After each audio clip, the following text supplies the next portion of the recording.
नमस्कार. मी T D Waghmode sir, Indapur. आज आपण एका विशेष गोष्टीवरती चर्चा करणार आहोत, ज्यानं संपूर्ण समाजाला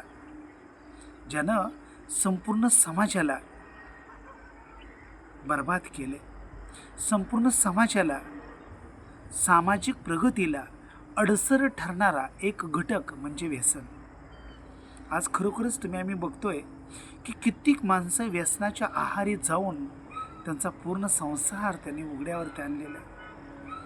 आज 9वी-10वीच्या मुलापासून ते तरुण अवस्थेतील मुलापर्यंत, माणसांपर्यंत ते वृद्धापर्यंत प्रत्येकाच्या घरामध्ये आज मोबाईल व्यसनी कोणी असेल तर कुणी तंबाखू, गोवा, गुटखा, मावा, दारू, अनेक गोष्टीचं व्यसन ह्या चालू काळातील तरुण यायला लागलेलं आहे.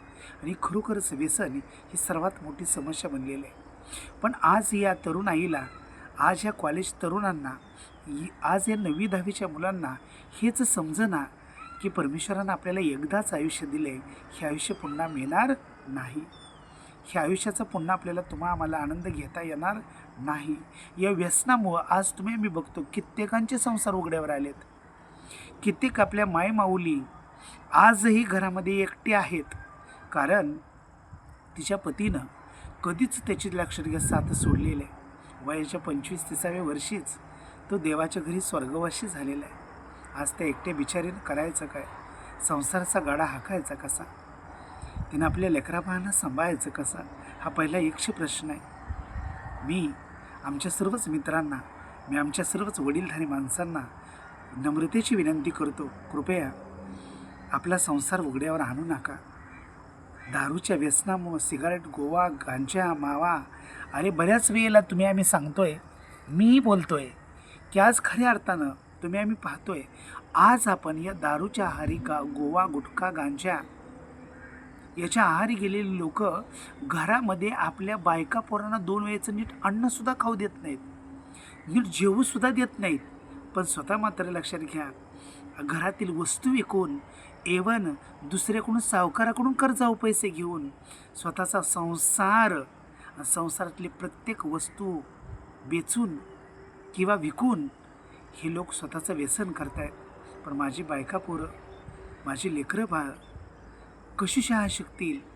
माझ्या बायकोनं माझ्या माघारी माझ्या लेकरांना कसं सांभाळायचं हा विचार ते कधीच करत नाहीत.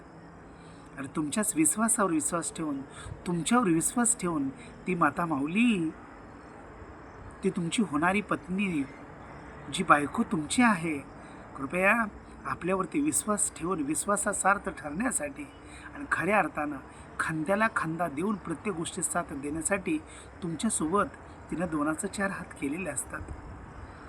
तिचा आपल्यावरती पूर्णपणे विश्वास असतो की माझा जो होणारा पती आहे तो खरोखरच शेवटपर्यंत मला आनंदात, सुखात, समाधानात, ऐश्वर्यात ठेवील.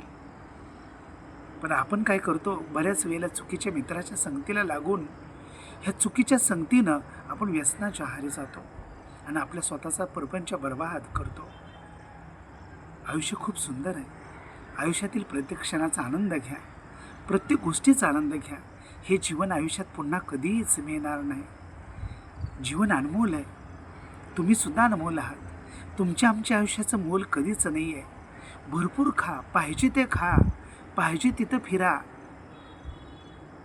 पाहिजे तो आनंद घ्या, पण व्यसनाच्या आहारी जाऊ नका. आज आम्ही बघतोय, ज्या स्त्रीचा नवरा तिची साथ सोडून गेला आहे, पहा त्या बिचाऱ्यानं तिचा संसाराचा गाडा कसा हाकायचा. एकटीनं विचार करा, संसार कसा करायचा. आज कित्येक लोक समाजातील, मी म्हणतो कमीत कमी 30-40-50% लोक या व्यसनाच्या आहारी गेलेले आहेत. ते आपल्या संसाराचा, बायकापोराचा विचार करायला तयार नाही. म्हणून सांगतोय, संगत चांगल्याशी ठेवा. तो दिसायला कसाही असू द्या, पण हसायला मात्र तो म्हणजे आपला मित्र चांगला असला पाहिजे. त्याने नेहमीच आपल्याला चांगला विचार सांगितला पाहिजे, चांगलं बोललं पाहिजे, आपल्याशी चांगलं वागलं पाहिजे, आपली साथ सोबत चांगली ठेवली पाहिजे. अशाच मित्राची संगत ठेवा.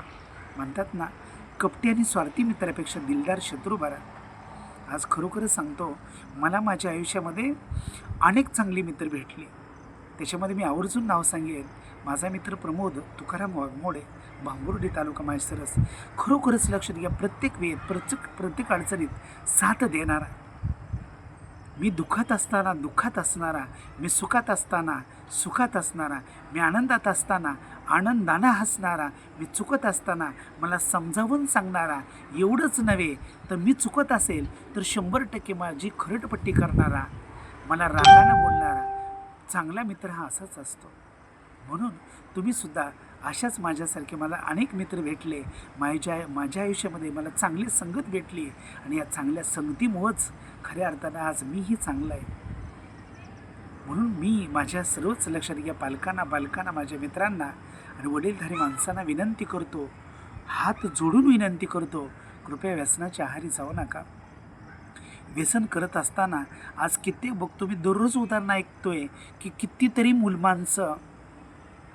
कितीतरी माणसं दररोज या व्यसनामुळं अनेक रोग होऊन आज देवाच्या घरी जात आहेत, स्वर्गवासी होत आहेत.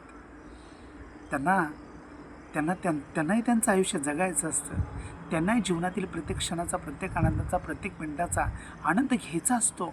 पण तरीसुद्धा एक चुकीची संगत तुम्हा आम्हाला लवकरच देवाच्या घरी पोचवते, लवकरच मरणाच्या दारात पोचवते. हे तुम्हा आम्हाला कळणार कधी? हा पहिला एक प्रश्न आहे. म्हणून माझी विनंती आपणा सर्वांना, कृपया व्यसनाच्या आहारी जाऊ नका. आणि व्यसनाच्या आहारी जाताना एक वेळ मागं वळून बघा. जे माझ्यावरती विश्वास ठेवून माझी बायको माझ्या संगतीत माझ्यासोबत आलेली आहे, तिचं आयुष्य भविष्य कसं जाणार, माझ्या लेकराबाळ माझ्या माघारी कशी जगतील, त्या लेकराबाळांना खाऊ कोण घालील, ती एकटी बिचारी माझ्या पाठीमागं काय करील, माझ्या लेकराबाळांचा सांभाळ कोण करील, त्यांचं आयुष्य भविष्य कसं असेल. कृपया या गोष्टीचा अवश्य विचार करा. व्यसनं आजच सोडा. व्यसनापासून 4 हात लांब राहा. चांगल्या मित्रांची संगत जोडा. आयुष्य सुंदर आहे. आयुष्यातील सुंदर आयुष्यातील प्रत्येक क्षणाचा आनंदानं आनंद घ्या आणि भरपूर दीर्घायुष्य जीवन जगा. आम्ही दीर्घायुष्य होऊ आणि व्यसनाला टाटा बाय बाय करू. कृपया धन्यवाद. हा व्हिडिओ आवडल्यास जास्तीत जास्त शेअर करा, लाईक करा, सबस्क्राईब करा, कॉमेंट करा, बेल आयकॉनवर क्लिक करून मला पुन्हा एकदा आपल्यासमोर असाच एका चांगला व्हिडिओ, असंच एक चांगला विचार आपल्यासोबत शेअर करण्यासाठी कृपया मला सहकार्य करा. असंच आमच्यावरती प्रेम राहू द्या, असंच सहकार्य आमच्यावरती राहू द्या. धन्यवाद.